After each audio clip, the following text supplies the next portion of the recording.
naman namin sold out yung first day ng ilang minuto lang.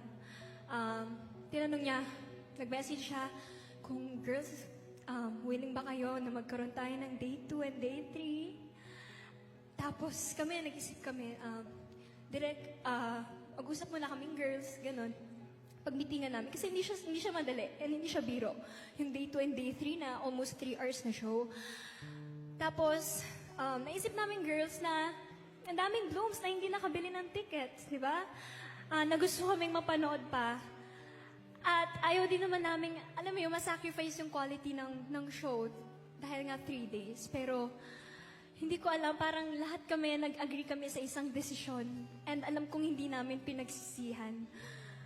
Kasi we made it!